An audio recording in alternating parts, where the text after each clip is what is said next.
December 31st, 1999. The world is celebrating. Fireworks, champagne, a new century. But in Russia, the president is on national TV, crying. That was Boris Yeltsin. And he told Russia, I am sorry. I will be replaced by a new leader from a new generation who will do things better. Клянусь при осуществлении полномочий президента Российской Федерации.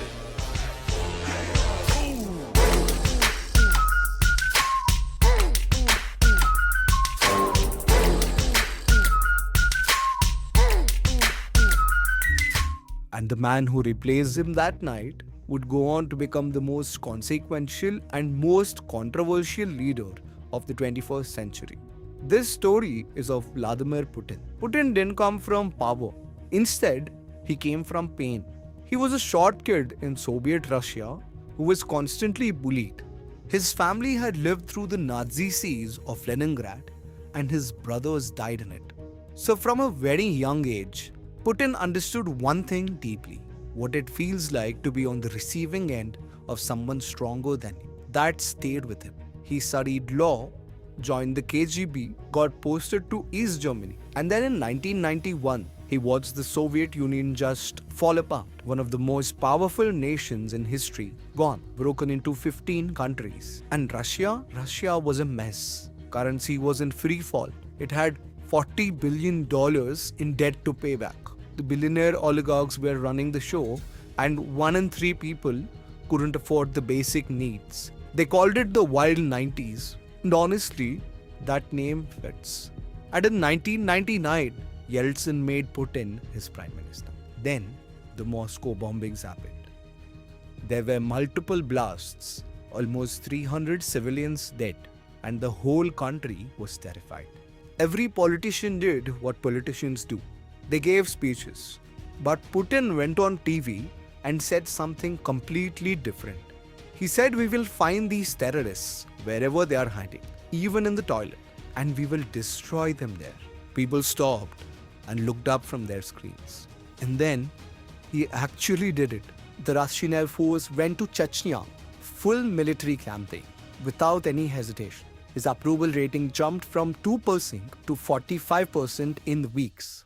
Yeltsin resigned on December 31st that year. Putin became the president. Just like that, Russia had a new Tsar. Putin came in and cut income tax to a flat 13%.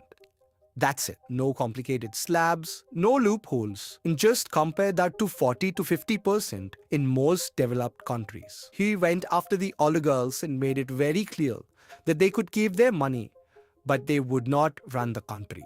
Oil prices also hit. In 1999, a barrel of oil was $10, and by 2008, it was of $150. Russia's economy exploded, the middle class grew, poverty dropped, and life expectancy went up. Fast forward to today, even with a war going on, even with massive Western sanctions, Russia's GDP grew by 4.3% in 2024. Unemployment is under 3%, and extreme poverty has fallen by 90% since the 90s. Did Putin become authoritarian? Yes. Did journalists and critics get silenced?